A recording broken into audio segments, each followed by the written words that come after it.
नमस्कार. 12वी सायन्सच्या विद्यार्थी मित्रांनो, मी प्राध्यापक अभिजित साळुंखे तुम्हा सर्वांचं ज्ञानगंगा एज्युकेशनच्या MST CET क्रॅश कोर्समध्ये सहर्ष स्वागत करत आहे.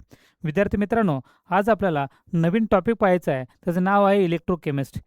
टॉपिक सिंपल आहे, फक्त त्याच्यावर न्यूमेरिकलचा पार्ट हा जास्त करून येत असतो. म्हणजे आपल्याला काय पाहायचं आहे, ह्याच्यामध्ये असणारे न्यूमेरिकल आणि फॉर्म्युले जास्त करून आपल्याला ऑब्झर्व करायचे आहेत. बघा, इलेक्ट्रोकेमिस्ट्री हे सगळी इन्फॉर्मेशन जर आपल्याला दिसलेली आहे, तर ती सगळी सिंपल आहे. हे सिंपल का? तर ह्याच्या आधी आपण जो टॉपिक पाहिलेला होता की आयोनिक इक्विलिब्रिया, तर तो जो टॉपिक आहे हा जी बेसिक इन्फॉर्मेशन आहे ती सेमच आहे. ह्याच्यामध्ये काही डिफरन्स नाही.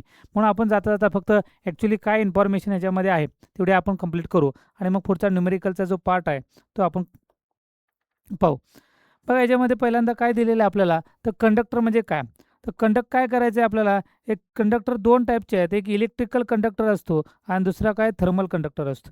म्हणजे इलेक्ट्रिसिटी काय केली पाहिजे, कंडक्ट केली पाहिजे, किंवा किंवा काय केली पाहिजे, हीट काय केली पाहिजे, कंडक्ट केली पाहिजे.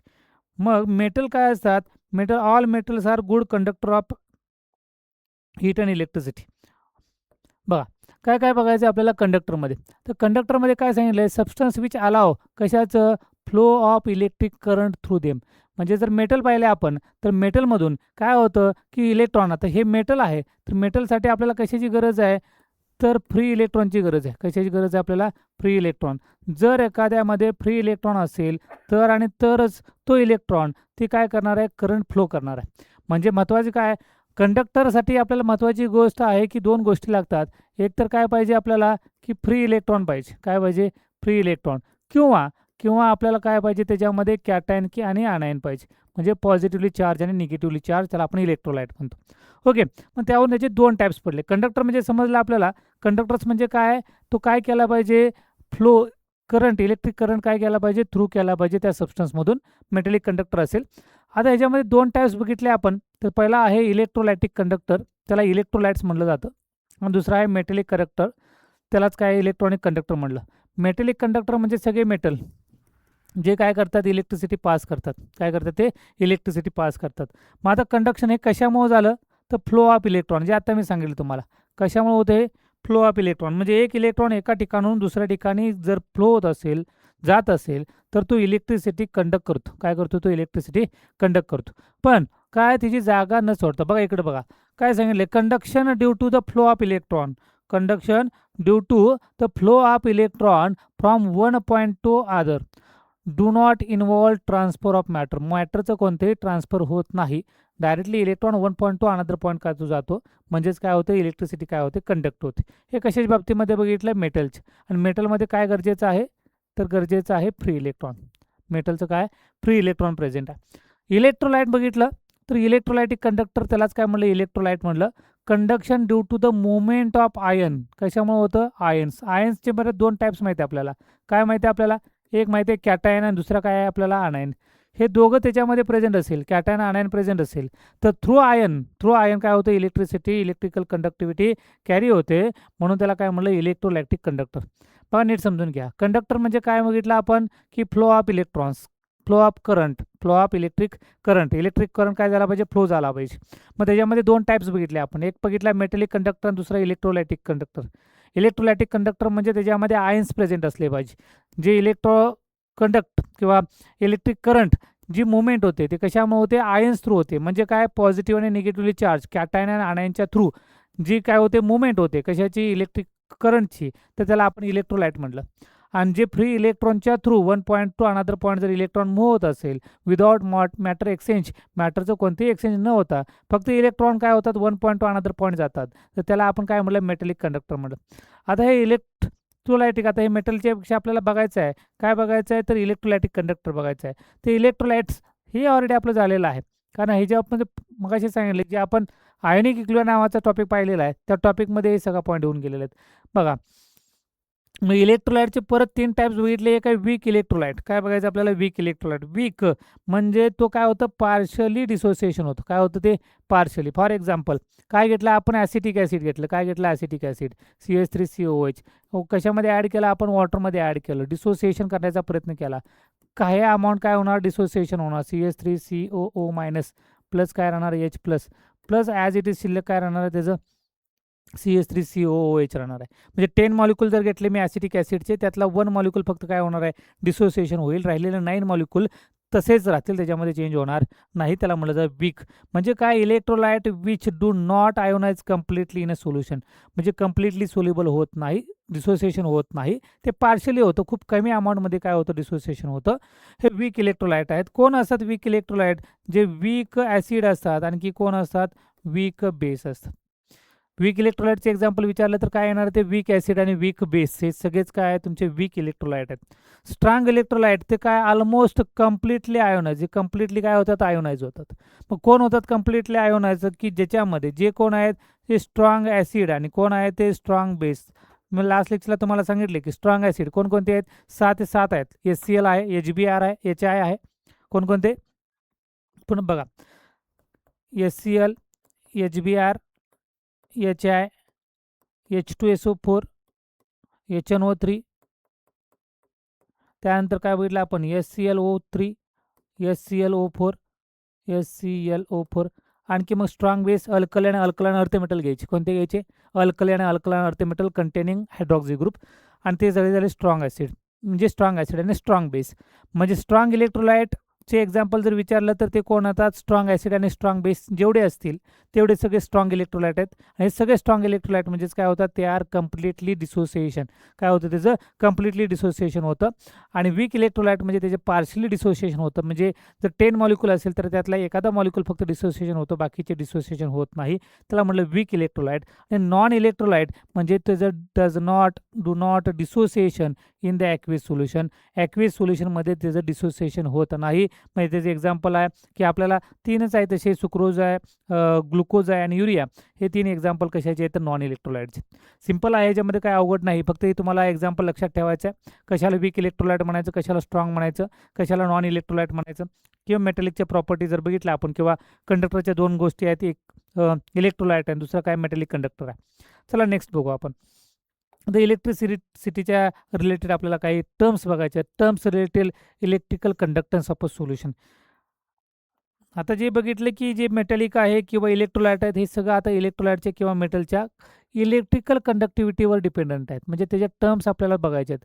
हे जास्त इम्पॉर्टंट पार्ट आहे. काय इम्पॉर्टंट पार्ट आहे, तर ह्याच्यावर न्यूमेरिकल तुम्हाला विचारलं जातात. म्हणजे तुम्हाला कॅल्क्युलेट करायला सांगितलं जाईल, रेजिस्टन्स, रेजिस्टिव्हिटी असेल, सेल कॉन्स्टंट असेल, कंडक्टन्स असेल, कंडक्टिव्हिटी असेल, किंवा मग मोलार कंडक्टिव्हिटी असेल.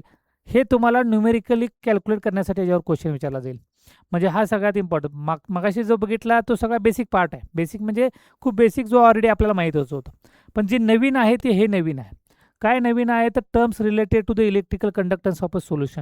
आणि ह्या मग तुम्हाला काहीतरी इन्फॉर्मेशन दिली जाईल आणि ह्याच्यातलं तुम्हाला सेल कॉन्स्टंट कॅल्क्युलेट करायला सांगितलं जाईल, किंवा रेजिस्टिव्हिटी कॅल्क्युलेट करायला सांगितलं जाईल, किंवा रेजिस्टन्स कॅल्क्युलेट करायला सांगितलं जाईल. आपण 1 बाय 1 सगळ्यांचा फॉर्म्युला डिराईव्ह करू, म्हणजे आपल्याला समजेल की ह्याचा फॉर्म्युला ॲक्च्युली काय आहे. चला पहिला बघा, रेजिस्टन्स बघायचं. रेजिस्ट म्हणजे काय, रेजिस्ट करतं कशाला, फ्लो ऑफ करंटला. रेजिस्टन्स म्हणजेच काय करतं, ते रेजिस्ट करतं कशाला, फ्लो ऑफ करंट. म्हणजे एखादं करंट फ्लो होत असेल तर त्या फ्लो होत असेल एखाद्या स्पीडमध्ये जसं रस्त्यानं जाताना गाडी चालवताना आपण एखादा स्पीड ब्रेकर येतो, तो काय करतो, गाडीचं स्पीड काय करतो, रेजिस्ट करतो, कमी करतो. तोच रेजिस्टन्स आहे. सेम त्या टाईपचा रेजिस्टन्स कशामध्ये आहे, ते कंडक्टरमध्ये आहे. आणि तो कंडक्टर काय करतो, रेजिस्ट करतो. रेजिस्टन्स म्हणजे काय, इट इज इफ काय is equal to the electrical potential difference by the current. ह्याच्यासाठी एक लक्षात ठेवायचं फॉर्म्युला, हे काही असू दे, आपण एक फॉर्म्युला लक्षात ठेवायचं, एक V is equal to I R लक्षात ठेवायचं. हे लक्षात ठेवायला सोपं आहे म्हणून. आपल्याला काढायचं आहे आर, मग आपल्याला मग रिअरेंज केलं आपण. काय केलं, हे आर इज इक्वल टू काय म्हणणार आहे, व्ही अपॉन आय. हे जे सांगितलं ते आपण लिहिलं. आता काय बघा, आर म्हणजे काय, रेजिस्टन्स, व्ही काय, पोटेन्शियल डिफरन्स, आणि आय म्हणजे काय, करंट आहे. म्हणजे हे जे दिलेलं आहे फॉर्म्युला, या ठिकाणी काय सांगितलेलं आहे, potential difference divided by the electrical current. Potential difference divide by the electric current. म्हणजे आपल्याला फॉर्म्युला काय मिळाला, फॉर्म्युला मिळाला R is equal to V I. Unit calculate केलं आहे आपलं, युनिट काय मिळालं आपल्याला, ओहम मिळालं. कशाचं, रेजिस्टन्स. रेजिस्टिव्हिटी, आता रेजिस्टन्स आणि रेजिस्टिव्हिटी, प्रत्येक मेटलची रेजिस्टिव्हिटी ही डिफरंट असते. म्हणजे मी समजा घरामध्ये कॉपरची वायर लावली, ॲल्युमिनियमची वायर लावली, किंवा आता आपल्याला माहिती आहे की घरामध्ये जी वायर असते ती कशाची असते, कॉपरची वायर असते. आणि बाहेर जे मोठ्या पोलवरून जी वायर जातात ते कशाचे असतात, ॲल्युमिनियमच्या वायरचे असतात. हे डिपेंड आहे त्यांच्या रेजिस्टिव्हिटीवर डिपेंड आहे. बघून घ्या काय सांगितलं, it is the resistance of a conductor of a unit length आणि युनिट क्रॉस सेक्शन एरिया. जी रेजिस्टिव्हिटी आहे ती कशावर डिपेंडंट आहे, लेंथवर डिपेंडंट आहे. आणखी कशावर आहे? क्रॉस सेक्शन एरियावर डिपेंडंट आहे. कशावर डिपेंडंट आहे? क्रॉस सेक्शन एरियामध्ये. म्हणजे रेजिस्टिव्हिटीचा जर फॉर्म्युला आपण कॅल्क्युलेट केला बघा, resistivity is equal to R A upon L. काय फॉर्म्युला आहे बघा? रेजिस्टिव्हिटी फॉर्म्युला नोट डाऊन करा, महत्त्वाचे आहेत. रेजिस्टिव्हिटी इज इक्वल टू काय? R A upon L. काय? R A upon L. R म्हणजे काय? रेजिस्टन्स, जे या ठिकाणी आहे. ए म्हणजे काय? क्रॉस सेक्शन एरिया आणि एल म्हणजे लेंथ. नीट समजून घ्या. आता काय करायचं? हा जो रोड असेल किती आहे? सिंगल फेज असेल, सिंगल फेज. ओके, म्हणजे एकच जात असेल. आणि मग काय होणार आहे? जे ट्रॅफिक काय असेल? जास्त असेल. म्हणजे हा काय झाली? ही समजा लेंथ आपण दोघांची जर सेम घेतली, जी काय घेतली? लेंथ सेम घेतली. आणि समजा जर तो 4 पदरी असेल, 5 पदरी असेल रोड, हा काय समजा 3 पदरी रोड आहे. वाहतूक दोघांच्या रोडला सेमच आहे. इकडून जेवढी वाहनं जाणार आहेत ह्या रोडनं, तेवढीच वाहनं ह्या रोडनं जाणार आहेत. मग आता मला सांगा, कोणती वाहनं? लेंथ दोघांची सेम आहे, मग कोणती वाहनं लवकर जातील? तर ज्या ठिकाणी जास्त एरिया आहे तिथून काय होतील? ते वाहनं जास्त जातील. कारण काय होणार आहेत? तिन्ही लाईननं काय होतील? ते जातील. म्हणजे क्रॉस सेक्शन एरिया वाढला. काय वाढला? क्रॉस सेक्शन एरिया वाढला. मग तो रेजिस्टन्सवर काय करतो? डिपेंड करतो. त्याच्या इन्व्हर्सली प्रोपोर्शनल कोणाबरोबर आहे? तर लेंथ आहे. जेवढी जास्त लेंथ तेवढी काय होणार आहे? तर रेजिस्टन्स वाढणार आहे. जेवढी जास्त लेंथ तेवढी काय होणार आहे? रेजिस्टन्स काय होणार? वाढणार आहे. पण फॉर्म्युला बघा आपल्याला मिळाला आहे. काय मिळालं आहे? Rho is equal to R A upon L. Actually हा फॉर्म्युला असा आहे. काय आहे? रेजिस्टन्स इज इक्वल टू काय? रेजिस्टिव्हिटी एल अपॉन ए असा फॉर्म्युला आहे. म्हणजे R is equal to resistivity L upon L. Okay. मग आता हे जर समजून घ्यायचं असेल तर रेजिस्टन्स कधी जास्त असेल? तर या पद्धतीने जेवढी लेंथ जास्त इथं बघा मी सांगितलं तुम्हाला आर हे डायरेक्टली प्रोपोर्शनल कोणाबरोबर आहे? लेंथ. जेवढी लेंथ जास्त तेवढा रेजिस्टन्स जास्त, कारण त्याला जाण्यासाठी जास्त वेळ लागणार आहे. पण जेवढा एरिया जास्त तेवढं काय होणार आहे? ते इन्व्हर्सली एरिया जास्त असेल तर जास्तीत जास्त वाहनं त्यातून पास होणार आहेत. एरिया वाढला म्हणजे काय होणार आहे? जास्तीत जास्त वाहनं त्यातून पास होणार आहेत, म्हणजे जास्तीत जास्त करंट फ्लो होणार आहे. म्हणजे रेजिस्टन्स हा काय? डायरेक्टली प्रोपोर्शनल कशाबरोबर आहे? लेंथ ऑफ कंडक्टर आणि inversely proportional to the cross section area of the conductor. आणि मग आपल्याला फॉर्म्युला मिळाला हा की resistivity is equal to L upon R A upon L. आता आरचं युनिट आपल्याला माहिती आहे काय आहे? ते ओहम आहे. काय ते? ओहम आहे. क्रॉस सेक्शन एरिया म्हणजे काय आला? सेंटीमीटर. काय आला? स्क्वेअर आला. डिवाइड बाय लेंथ काय आला? सेंटीमीटर. एका सेंटीमीटरला 1 सेंटीमीटर निघून गेला, राहिला काय? तर ते राहिलं ओहम सेंटीमीटर. काय मिळालं आपल्याला? Ohm centimetre. म्हणजे आपल्याला जर फॉर्म्युला मिळाला की रो इज इक्वल काय? रेजिस्टिव्हिटी इज इक्वल टू काय मिळाला? R A upon L. Next होऊन घ्या. आपल्याला काय कॅल्क्युलेट करायला सांगितलं जाईल? Cell constant. बघा हे सिंपल आहे, त्याच्यात अवघड नाही. फक्त आपल्याला महत्त्वाचं काय आहे? तर फॉर्म्युला लक्षात ठेवायचं. एकदा का फॉर्म्युला आपण लक्षात ठेवला की मग याच्यामध्ये काय अडचण येणार नाही. सेल कॉन्स्टंट काय सांगताय? It is a ratio of separation L between two electrode divided by the cross section area. म्हणजेच काय? L upon A. काय बघायचं आपल्याला? एल अपॉन ए. सेल कॉन्स्टंटचा फॉर्म्युला मिळाला आपल्याला बघा, एल अपॉन ए. एल म्हणजे लेंथ ऑफ द कंडक्टर, ए म्हणजे काय? Cross section of area. Unit विचारला आपल्याला. एल लेंथचं युनिट आपण जर मीटरमध्ये घेतलं तर मीटर आहे. एरियाचं काय होणार आहे? मीटर स्क्वेअर होणार आहे. एका मीटरला मीटर स्क्वेअर निघून गेला, काय राहिलं? 1 अपॉन मीटर. म्हणजेच काय राहिलं? Metre inverse. आणि सेकंद सेंटीमीटर असेल तर काय झालं असतं? तर सेंटीमीटर इनवर्स झालं असतं. तर अशा पद्धतीने आपल्याला काय करायचं? लक्षात ठेवायचे फॉर्म्युले. हा जर बघितला इलेक्ट्रोकेमिस्ट्रीचा जर कन्सेप्ट वाईज तर खूप छोटा टॉपिक आहे खूप, पण त्याच्यावर आपल्याला जे न्यूमेरिकल्स आहेत ते आपल्याला जास्त करून सॉल्व्ह करावे लागतील. चला नेक्स्ट समजून घ्या. काय बघायचं आपल्याला? कंडक्टन्स म्हणजे कशात डिनोट केलेला आहे? जी मध्ये डिनोट केला. कंडक्टन्स कशामध्ये डिनोट केला आहे? जी. हा कंडक्टन्स आणि हा काय बघायचं? रेजिस्टन्स. कंडक्टन्स म्हणजे काय? ॲबिलिटी टू पास किंवा फ्लो द इलेक्ट्रिक करंट. आणि रेजिस्टिव्हिटी काय? Ability to resist. म्हणजे एकमेकाच्या काय? ते इन्व्हर्स आहे, एकमेकाचे इन्व्हर्स आहे. म्हणजेच काय होणार आहे? जी इज इक्वल टू काय होईल? G is equal to 1 upon R होईल. काय होणार आहे? G is equal to 1 upon R. कारण रेजिस्टन्सच्या बरोबर अपोजिट काय आहे? जी. इथं काय करते? ही काय करते? रेजिस्टन्स रेजिस्ट करते. कशाला रेजिस्ट करते?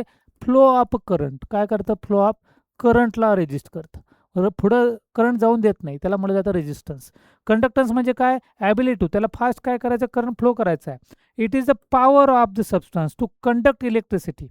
काय? It is a power of the substance to conduct electricity करण्याची पॉवर. म्हणजेच त्याला काय म्हणलं? It is a reciprocal of resistance. म्हणजे G is equal to 1 upon R मिळालं. आर रेजिस्टन्सचं युनिट माहिती आहे मला, काय माहिती आहे? ओहम आहे. मग काय झालं? ओहम वर गेलं, काय झालं? Ohm inverse. म्हणजे जीचं युनिट मला काय मिळालं? ओहम इनवर्स मिळालं. बघा सिंपल टेक्निक्स आहेत. पुढं कंडक्टिव्हिटी बघायचं, कंडक्टन्स बघितला आपण. आता काय बघायचं कंडक्टिव्हिटी.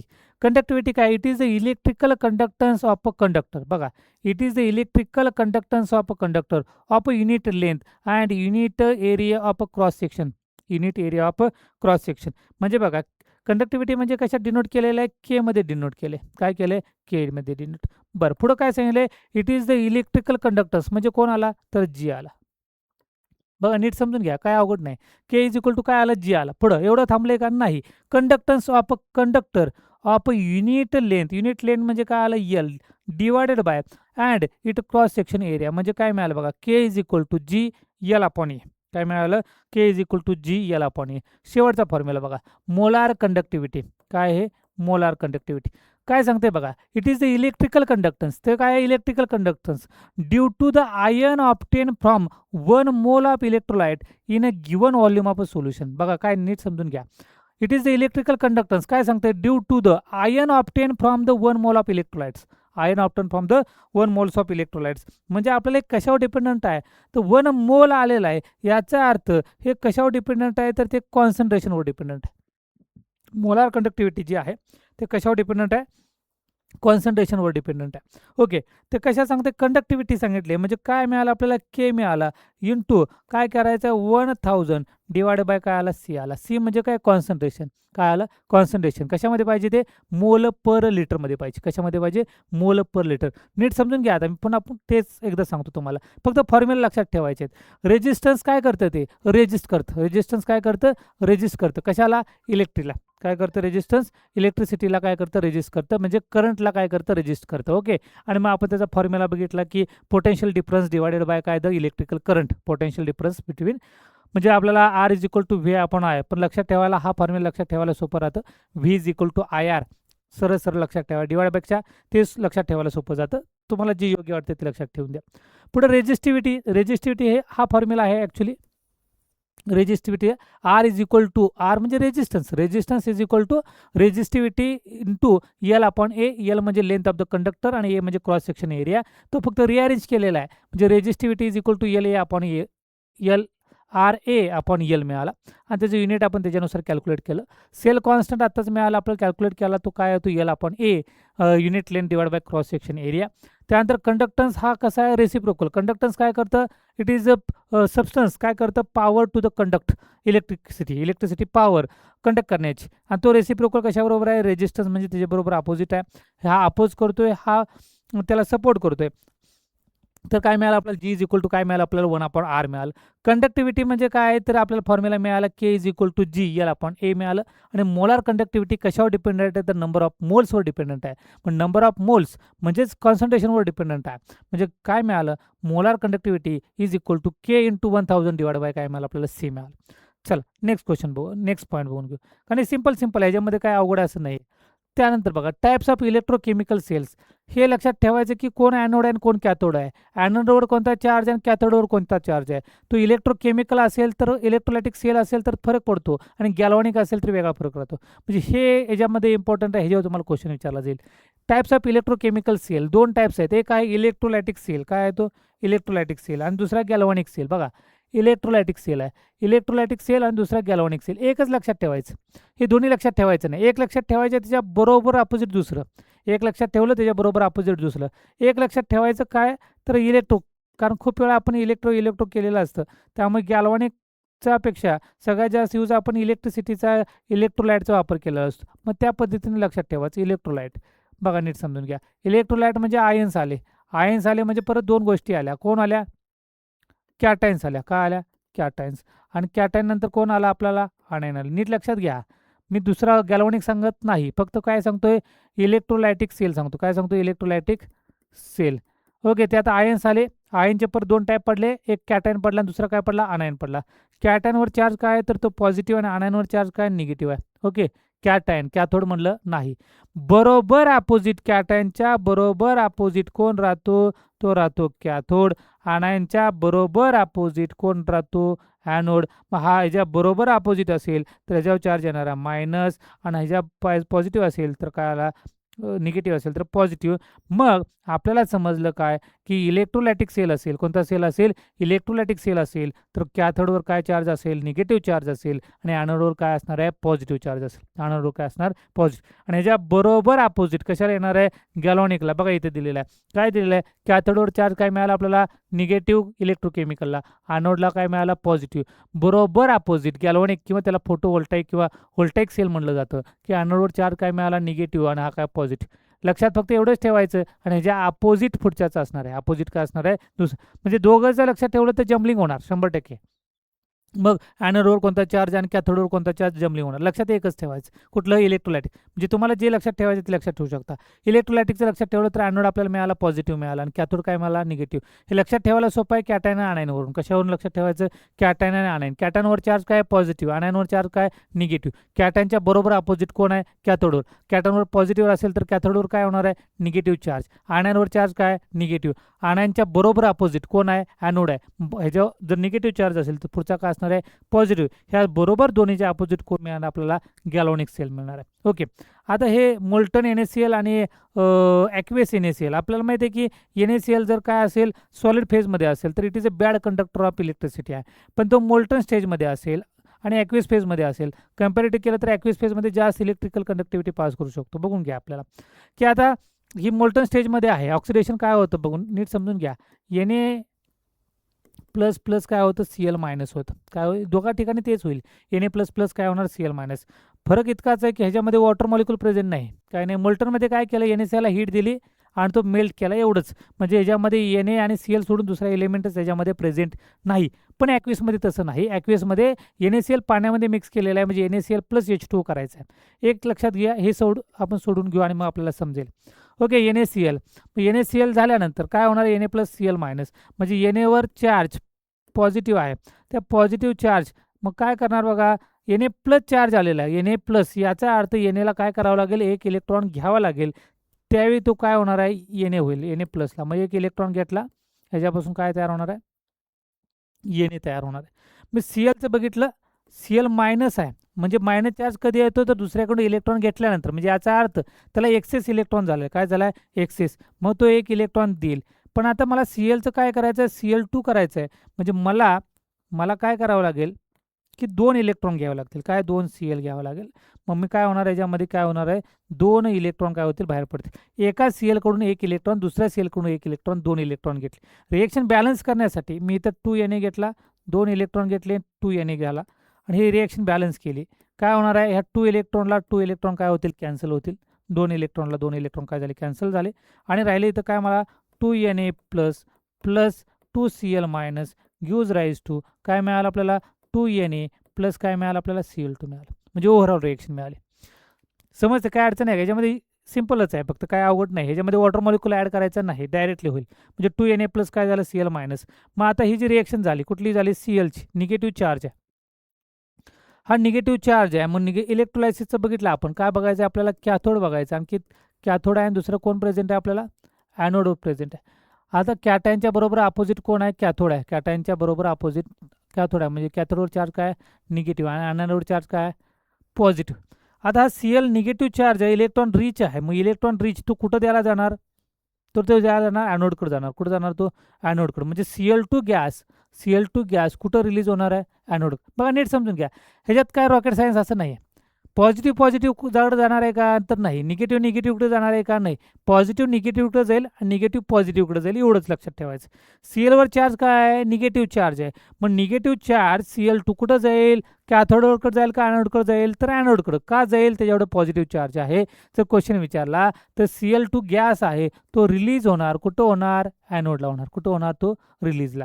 आता हा Na आहे, पॉझिटिव्ह आहे. पॉझिटिव्ह आहे तो कुणाकडे जाणार, निगेटिव्हकडं. म्हणजे Na जो डिपॉझिट होणार आहे तो कुठं डिपॉझिट होणार आहे, तो कॅथोडला होणार आहे. तो कुठं होणार आहे, कॅथोडला होणार आहे. ओके. इथं दिलेलं आहे बघा, pale green Cl2 gas is release कुठं होते, ॲनोडला. Molten silvery white sodium is form कुठं तयार होतं, तो कॅथोडला. फक्त पॉझिटिव्ह निगेटिव्हचं लक्षात ठेवलं की याच्यामध्ये काय अवघड नाही.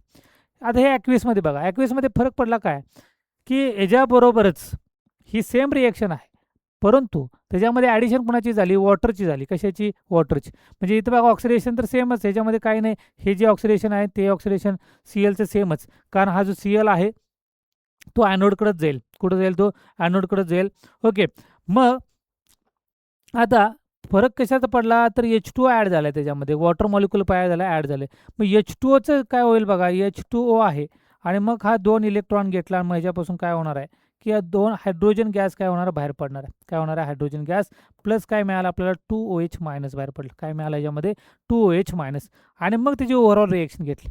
म्हणजे ह्या केसमध्ये येणे काय झाला, डिपॉझिट झाला कॅथोडला, पण याच्यामध्ये तसं नाही झालं. तर या ठिकाणी काय झालेलं आहे, तर या ठिकाणी सीएल गॅस आणि हायड्रोजन गॅस दोन्ही रिलीज झाले. काय झाले, Cl2 गॅस आणि काय झाला, हायड्रोजन गॅस काय झाला, रिलीज झाला. ओके, इथं काय दिलेलं आहे, इथं Cl2 गॅस. ओके, कारण Cl2 दोघांमध्ये सेमच आहे, कारण Clवर चार्ज काय निगेटिव्ह आहे आणि तो जाणार कुठं, पॉझिटिव्ह.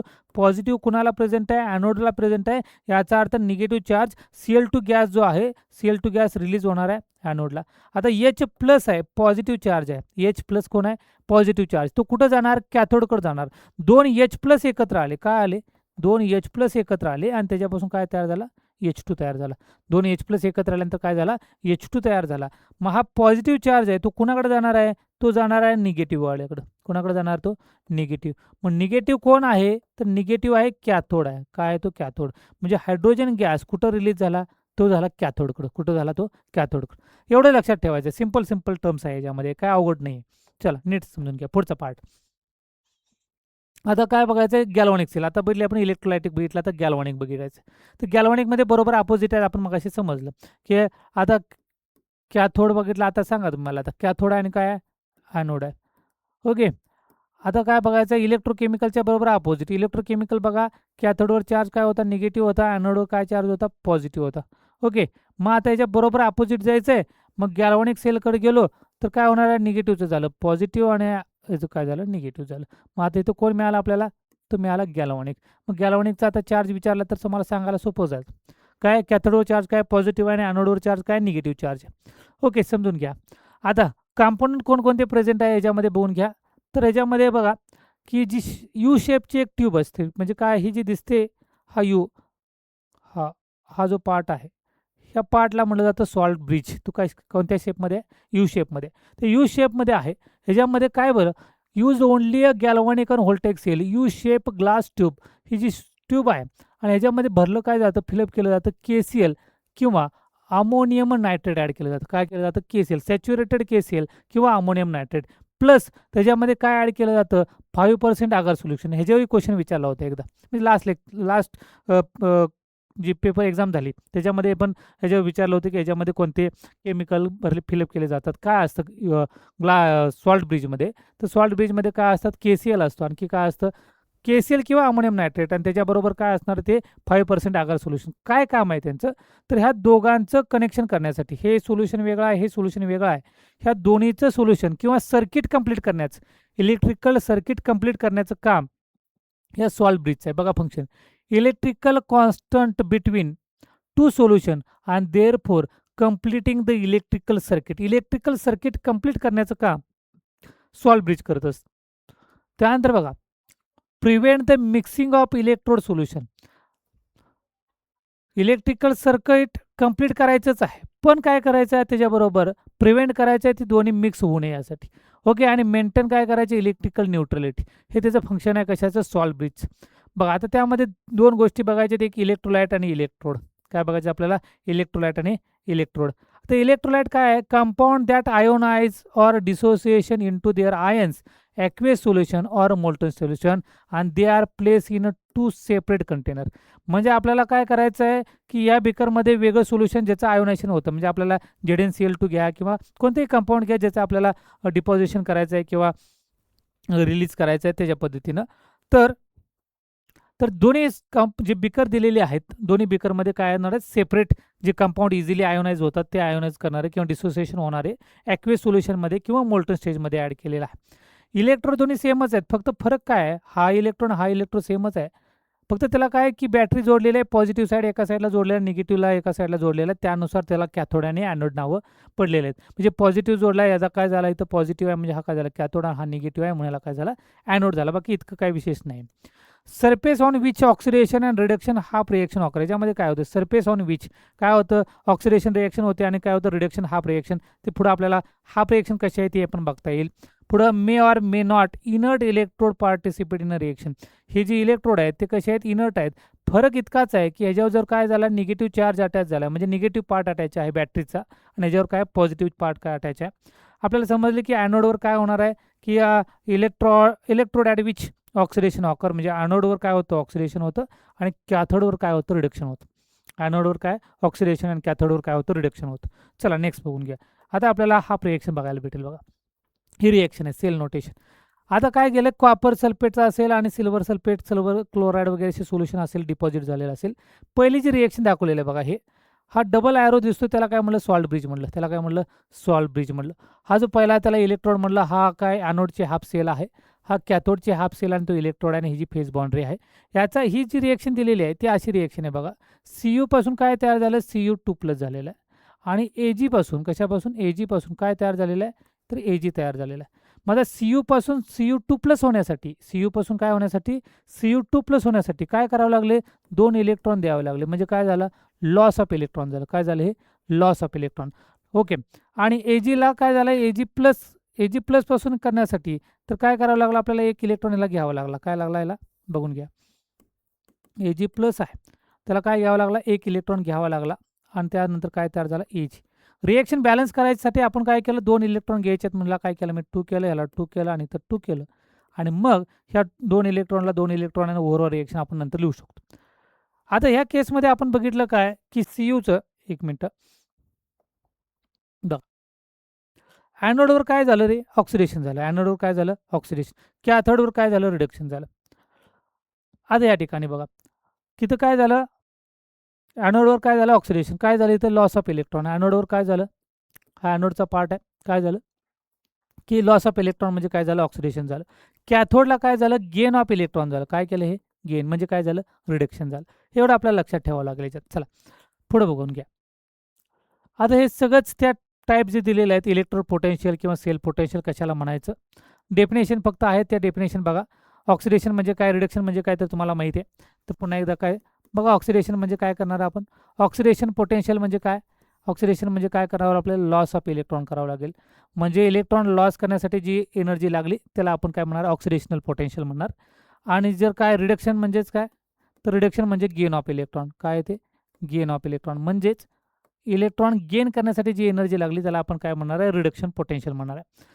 म्हणजे बघा तिथे समजून घ्या इलेक्ट्रोड पोटेन्शियल 2 टाईपचे आहेत. एक ऑक्सिडेशन पोटेन्शियल आणि दुसरं काय रिडक्शन पोटेन्शियल. ऑक्सिडेशन म्हणजे काय की इलेक्ट्रॉन लॉस करण्यासाठी जी एनर्जी लागली जी पोटेन्शियल लागलं त्या पोटेन्शियलला ऑक्सिडेशन पोटेन्शियल म्हटलं. बघा the potential difference develop between the electrode and electrolyte due to the electrolyte to loss or gain of electron by electrode is called as electrode potential.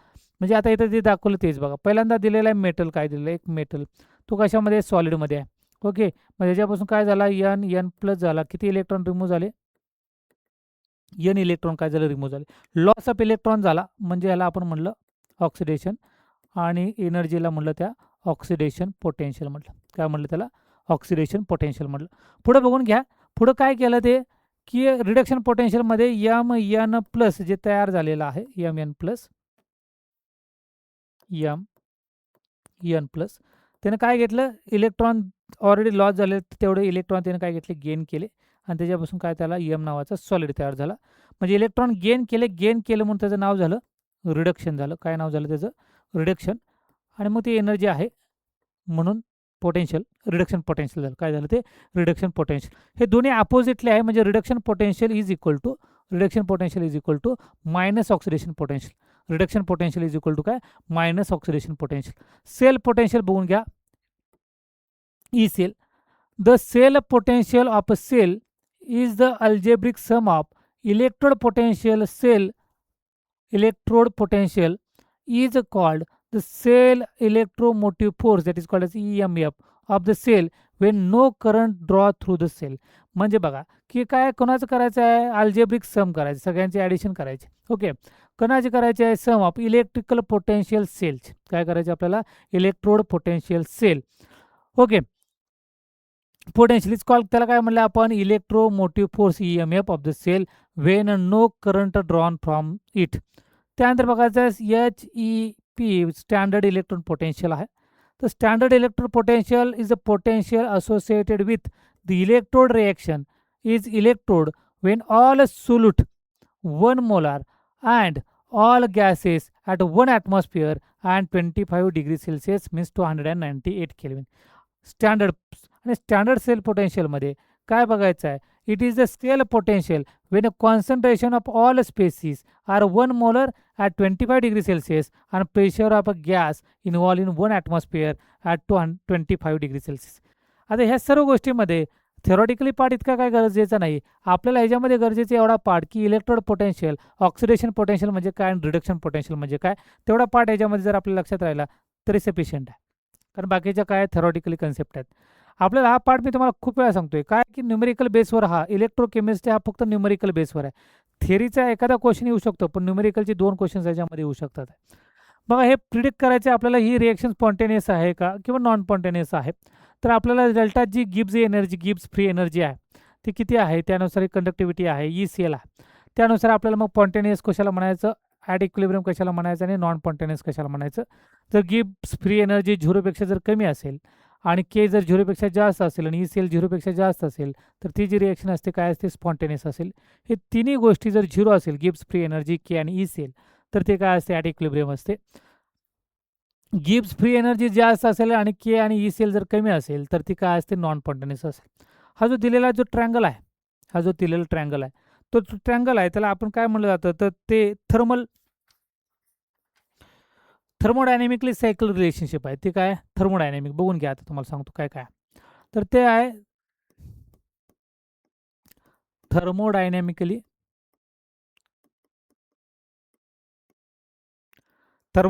Cycle आहे. Okay, relationship, पहिली जी relationship दिलेलं आहे आपल्याला, काय दिलेलं आहे, तर delta G is equal to काय दिलेलं आहे आपल्याला, -n. आता हे क्वेश्चन दिलेले आहे, सॉरी फॉर्म्युला आहेत, ते 100% याच्यावर क्वेश्चन्स आहेत. आपण आता पुढच्या लेक्चरला आपल्याला समजेल हे NFE 0 सेल. तर हे कशाचं, thermodynamically cycle relationship. Delta G म्हणजे आता मी सांगितलं काय आहे, ते गिब्स फ्री एनर्जी. काय ते, गिब्स फ्री एनर्जी. आणि कशाबरोबर आहे ते, गिब्स फ्री एनर्जी आणि सेल पोटेन्शियलमधले, गिब्स एनर्जी आणि काय, सेल पोटेन्शियल म्हणजे ECL, ई नॉट सेल. पुढे जे दिलेलं आहे बघा, delta G is equal to काय दिलेलं आहे, delta G is equal to, delta G म्हणजे परत आला कोणता, गिब्स फ्री एनर्जी. काय मिळालं आपल्याला, Gibbs free energy.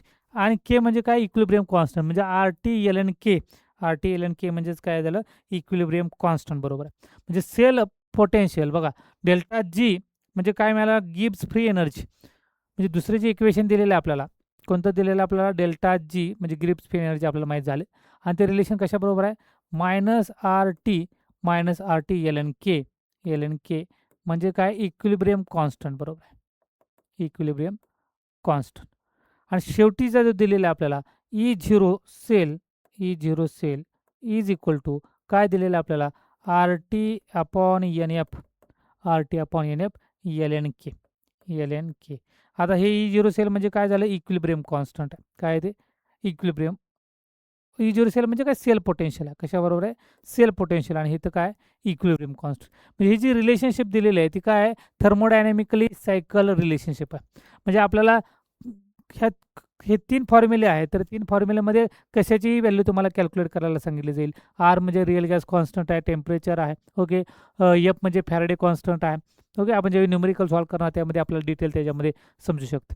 Reference electrode आहेत 2 आहेत, एक प्रायमरी आणि सेकंडरी. प्रायमरी इलेक्ट्रोडमध्ये जो वापरला जातो स्टँडर्ड हायड्रोजन इलेक्ट्रोड वापरला जातो. आणि सेकंडरी रेफरन्स इलेक्ट्रोडमध्ये कॅलोमर असेल, सिल्वर क्लोराईड असेल किंवा ग्लास इलेक्ट्रोड, हे काय केलं जातात, रेफरन्स इलेक्ट्रोड म्हणून काय केलं जातं, यूज केलं जातं. चला नेक्स्ट बघून घेऊ. आता टाइप्स ऑफ गॅल्व्हॅनिक सेल बघा, गॅल्व्हॅनिक आता मग अशी बघितलं त्याच्यामध्ये. आता गॅल्व्हॅनिकचे परत 2 टाइप्स आहेत. काय आहे ते, प्रायमरी व्होल्टेक सेल आहे आणि सेकंडरी व्होल्टेक सेल आहे. प्रायमरी आहे ते कॅनॉट बी रिचार्ज, हे रिचार्ज होत नाही, त्याला आपण ड्राय सेल म्हणतो. काय म्हणतो त्याला, ड्राय सेल. जे प्रायमरी असतात त्याला काय म्हणलं, ड्राय सेल म्हणलं. जे सेकंडरी आहेत, सेकंडरी व्होल्टेज सेल, ते काय होतात, रिचार्ज होतात. ते त्याच्यामध्ये काय प्रेझेंट असतं, lead storage battery, mercury battery, NiCad cell, हे सगळे त्याच्यामध्ये असतं. म्हणजे प्रायमरी असेल ते काय होत नाही, ते रिचार्ज होत नाहीत. म्हणजे आपल्या घड्याळाचे सेल वगैरे जे असतील ते कशामध्ये येतील, ते प्रायमरीमध्ये येतील. ओके, ते काय होतात, ड्राय सेल्स असतात, ते काय होतात, रिचार्ज होत नाहीत. ओके, एकदा झालं तरी कंप्लीट, म्हणजे यूज करायचं थ्रू दे. सेकंडरीमधले जे आहेत ते काय होतात, रिचार्ज करता येतात. म्हणजे त्याच्यामध्ये काय, लीड स्टोरेज बॅटरी आहे किंवा मर्क्युरी सेल असेल किंवा निकॅड सेल असेल. चला, आता हा सगळा जो पार्ट आहे तो सगळा मेकॅनिझमचा पार्ट आहे. फक्त याच्यामध्ये आपल्याला लक्षात काय ठेवायचं, की कोण ॲनोड आहे आणि कोण कॅथोड आहे इतकंच लक्षात ठेवायचं आहे. बाकी रिॲक्शन आपल्याला करता येईल, काही अडचण येणार नाही. ड्राय सेल आहे, याचा EMF किती आहे, 1.5 आहे. इलेक्ट्रोड काय वापरला, झेडेन वापरला ॲज ॲनोड. आणि कॅथोडमध्ये काय वापरले, कार्बन. कार्बन म्हणजेच काय, ते कार्बनमध्ये ग्राफाईट. इलेक्ट्रोलाइट याच्यामध्ये काय वापरलं जातं, तर मॉइस्ट पेस्ट केली जाते अमोनियम क्लोराईडची आणि ZnCl2 अराउंडला. मग आपल्याला झेडेनचं आपल्याला माहिती आहे, झेडेनचं काय होणार आहे, तर झेडेनपासून काय होईल, Zn2+. झेडेनपासून काय होणार, 2+. आता हे सगळं लक्षात ठेवण्यापेक्षा काय लक्षात ठेवायचं आहे, की आपल्याला याचं आयोनायझेशन कसं करता येईल, हे इम्पॉर्टंट पार्ट आहे. म्हणजे प्रत्येकाचे ओव्हरऑल रिएक्शन मगाशी मी 2 तुम्हाला करून दाखवले, ओव्हरऑल रिएक्शन. हे जे एखादी करून दाखवतो म्हणजे तुम्हाला समजेल, की ॲक्च्युली एक करून दाखवतो, तुम्हाला बाकीच्या कळतील. पहिलं आपण बघू ड्राय सेलची. ड्राय सेल म्हणलं आपण, ॲनोडला कोण आहे, तर ॲनोडला आहे झेडेन आहे. ॲनोडला काय आहे, झेडेन. मग झेडेनची रिएक्शन काय होईल, झेडेन काय आहे, सॉलिडमध्ये आहे. झेडेनपासून काय तयार होतं, Zn2+. प्लस काय झालं, 2 इलेक्ट्रॉन झाले. Zn2+, प्लस काय झालं, 2 इलेक्ट्रॉन. कॅथोडला काय दिलेलं, कार्बन दिलेलं आणि त्यात इलेक्ट्रोलाइट काय वापरलं, आपला NH4Cl प्लस काय दिलेलं आहे, ZnCl2 दिलेलं आहे. मग कॅथोडवर जी रिएक्शन होणार आहे ती काय होते, ते दिलेलं आहे NH4+. काय होतं, NH4+. प्लस काय झालं, 2MnO2 मॅंगनीज ऑक्साईड. प्लस काय होणार आहे, की त्याच्यापासून काय होणार आहे, 2 इलेक्ट्रॉन. त्याच्यामध्ये ॲडिशन काय केलं, 2 इलेक्ट्रॉन गिव्ज राईज टू काय मिळालं आपल्याला, Mn2O3. Mn2O3 सॉलिड फेजमध्ये मिळाले. प्लस प्लस आपल्याला काय मिळालं, 2NH3 प्लस H2O मिळालं. काय मिळालं आपल्याला, प्लस. ह्यांची सगळ्यांची काय करायची, ओव्हरऑल रिएक्शन म्हणजे काय करायची, ॲडिशन करायची. ओव्हरऑल रिएक्शन म्हणजे काय करायची, ॲडिशन. इलेक्ट्रॉनला इलेक्ट्रॉन काढून टाकायचे. काय केलं, हा 2 इलेक्ट्रॉनला काय झालं, 2 इलेक्ट्रॉन केले. ॲरोच्या अलीकडचा पार्ट आणि ॲरोच्या पलीकडचा पार्ट जर लिहिला, तर ॲलोच्या अलीकडचा पार्ट कोण मिळाला आपल्याला, तर मिळाला Zn+ मिळाला. काय मिळाला, हा Zn+. अजून काय मिळालं आपल्याला, 2NH4+, 2NH4+. अजून काय मिळाला, 2MnO2 तर आला. तर पलीकडचा जो पार्ट मिळाला तो काय मिळाला आपल्याला, Zn2+, Mn2O3 आणि 2NH3. तर ही ओव्हरऑल रिएक्शन करायची असते. ॲनोडची रिएक्शन लिहायची, कॅथोडची रिएक्शन लिहायची, दोघांची ॲडिशन करायची. रिएक्शन आधी बॅलन्स करायची by using the number of electrons.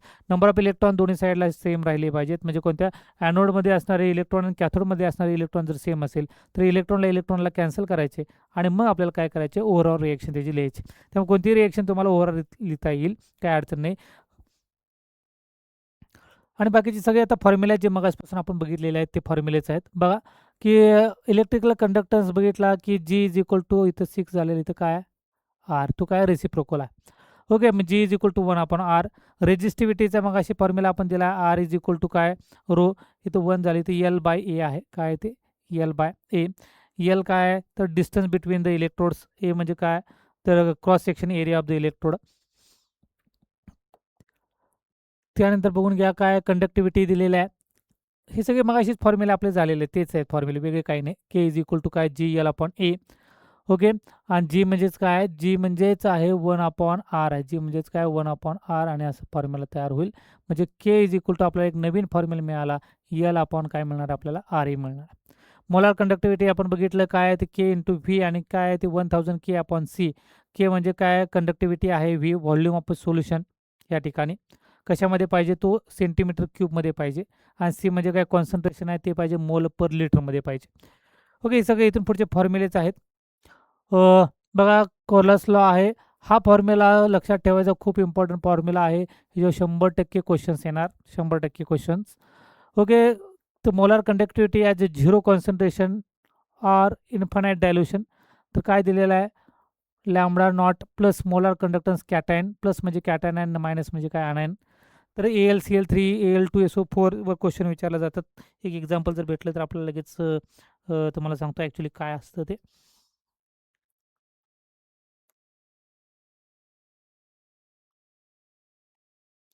बघा काय आहे ॲक्च्युअली कसं सॉल्व करायचं असं आपल्याला Al2SO4 आणि काय आहे थ्राईस आहे. मग आपल्याला ही व्हॅल्यू कॅल्क्युलेट करायची आहे एजी कोरलास लॉनुसार. तर काय करायचं आहे याचा चार्ज आपल्याला कॅल्क्युलेट करता येतो, इझिली करता येतो. आता कसं करता येईल, याचा जो कोएफिशियंट आहे किंवा L2 मल्टिप्लाय केल्याला 3 आहे, मग ह्याचा चार्ज काय असेल, म्हणजे समजा ह्याला आपण एक्स म्हणलं, ह्याला वाय म्हणलं, तर ह्याचा चार्ज काय होतो वायचा येतो. म्हणजे ह्याचा काय आला +3 आला आणि ह्याचा काय आला SO4चा काय आला 2 मायनस आला. आता जो कोएफिशियंट आहे याला त्यानं मल्टिप्लाय करायचं, म्हणजे हा 2 झाला आणि ह्याला किती मल्टिप्लाय झाला 3 झाला.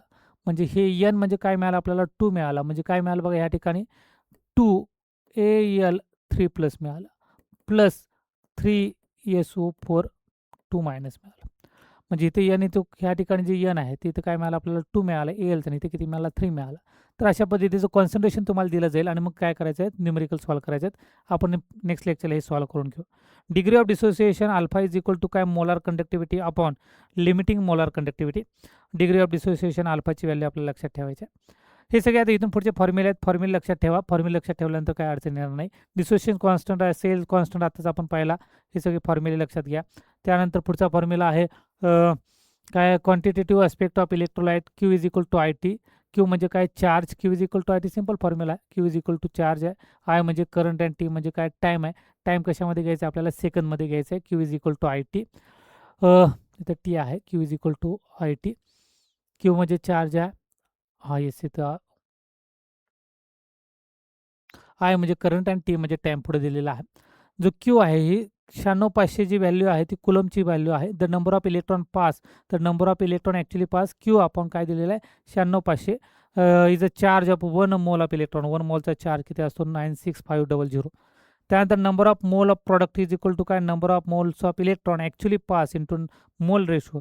फॉर्म्युला काय दिलेलं आहे बघा की mole of the form in half reaction divide by mole of the electrons required in half reaction. तर हे फॉर्म्युले आहेत, फॉर्म्युले लक्षात घ्या. फॉर्म्युले लक्षात घेतल्यानंतर तुम्हाला हे सगळ्यात येईल. हे सगळे फॉर्म्युलेवर जे काही क्वेश्चन्स येतील ते आपण उद्याच्या लेक्चरला ह्या फॉर्म्युल्यावर फक्त फॉर्म्युले बघून घ्या काय काय फॉर्म्युले आहेत आणि मग नोट डाऊन करून घ्या. आणि मग आपल्याला काय करता येईल की उद्या आपल्याला याचे क्वेश्चन्स काय करता येतील सॉल्व करता येतील.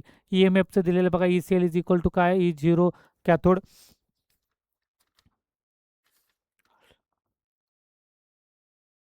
मायनस आहे इथे या ठिकाणी मायनस E0 काय ॲनोड आहे. Okay E0 cell standard cell potential आहे. त्यानंतर काय E0 cathode standard potential of cathode end आहे आणि स्टँडर्ड पोटेन्शियल ऑफ ॲनोड्स.